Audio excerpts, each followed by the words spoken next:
Avoir une personnalité, c'est comme trouver un travail en étant le meilleur ami du président. C'est simple en fait. Pense à quel point c'était simple quand tu étais enfant. Ta personnalité entière pouvait se résumer à Transformers, connaître plein de blagues de Toto et être bon au bowling sur la Wii. Et c'était juste ça. N'importe qui pouvait venir te voir, commencer à te parler et en moins d'1 minute, te connaissait comme le gamin Toto Transformers Wii Bowling.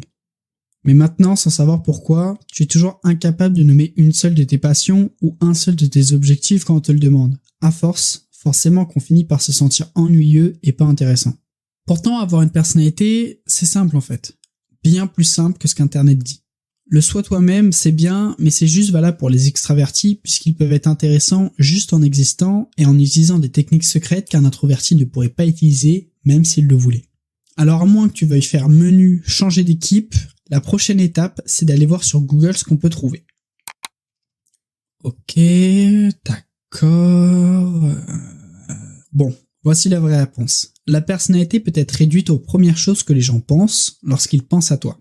Le gamin qui t'embêtait en primaire, méchant, bête, parle tout le temps de trucs bizarres. Les mecs de Prouve-le sur Gulli, intelligent, drôle, cool. Marilyn Monroe, américaine, belle, probablement très gentille. C'est pour ça que plus tu remarques de traits clairs à propos d'une personne, plus tu as l'impression qu'elle a de la personnalité. Maintenant, qu'est-ce que ça veut dire pour toi ? Ça veut dire que peu importe le nombre de voyages que tu fais, le nombre de livres que tu lis, ou encore le nombre d'imitations d'espions, je sais pas, que tu fais, aucune de ces choses ne te donnera une personnalité en elle-même. Du moins, pas de la manière que tu aimerais. Toi, ce qui t'intéresse, c'est d'avoir des choses dont parler pour que les autres sachent que tu es quelqu'un d'intéressant et qu'on se rappelle de toi. Donc pour ça, pas besoin d'aller très loin et de réfléchir à des trucs compliqués comme les niveaux de la personnalité ou autres. Il y a une méthode simple qui s'appelle The Spike Method, ou la méthode du pic en français, mais ça a moins la classe. C'est une astuce utilisée notamment dans les candidatures d'université aux États-Unis pour aider les élèves normaux à entrer dans des établissements prestigieux sans avoir à être le fils d'Elon Musk. Prenons un exemple et imaginons que tu aimes les trains. Oui, les trains, je sais, c'est pour l'exemple, fais-moi confiance 2 minutes. Tu penses donc que les trains sont géniaux et intéressants. Maintenant, imagine que tu passes chaque jour un peu de temps à faire des trucs en lien avec les trains. Regarder quels sont les modèles les plus rapides, jouer sur des simulateurs ou même économiser assez pour t'acheter la réplique des voies de chemin de fer de la ville allemande Baden-Baden. En moins d'1 mois, tu auras plus de connaissances dans les trains que 99% des gens. Ce qui signifie que la prochaine fois que tu rencontreras quelqu'un, tu seras vu comme l'expert des trains. Ça ne sonne peut-être pas très excitant comme ça, mais regarde. Alors, qu'est-ce que tu aimes faire dans la vie ? J'adore tout ce qui touche au train. J'ai appris plein de choses intéressantes que très peu de gens savent.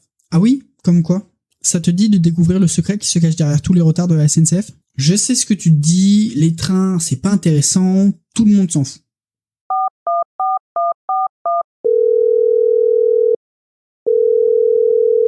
Bref, remplace juste les trains parce que tu trouves intéressant et c'est tout. N'aie pas peur de paraître ennuyeux ou inintéressant car peu importe ce en quoi tu deviens un expert, tu n'as pas non plus besoin d'en parler tout le temps. Ça te permet juste d'entrouvrir la porte vers d'autres choses. Contrairement aux autres, quand tu te présenteras, ça titillera la curiosité et les gens auront envie de t'écouter. Il ne tient qu'à toi ensuite d'avoir des conversations plus normales à propos par exemple de la manière dont le bouton s'abonner peut parfois vraiment paraître intriguant. Pour récapituler, étape 1. Choisis quelque chose que tu trouves intéressant, peu importe à quel point c'est bizarre. Étape 2. Développe tes connaissances de cette chose jusqu'à en savoir plus que la plupart des gens. Étape 3. Quand tu rencontres quelqu'un, parle de ce truc. Étape 4. C'est tout. C'est simple en fait. Bravo. Tu as maintenant de la personnalité grâce à la méthode Spike. Que cela soit pour entrer dans une école ou un travail, ton domaine d'expertise ne passera pas inaperçu et tu ressortiras de la masse. Maintenant, l'autre truc important à garder en tête, c'est que même si tu peux choisir ce que tu veux comme ton spike, tu dois en parler d'une façon à ce qu'on te comprenne. Par exemple, disons que tu as passé 1 mois à devenir un expert de Clash of Clans. C'est super, mais personne ne s'y intéressera si tu sors tout de suite que tu es capable de Tristar un HDV 11 en tant qu'HDV 10 grâce à ta strat Draco Foudre. C'est impressionnant, mais la plupart des gens ne pourront pas te comprendre.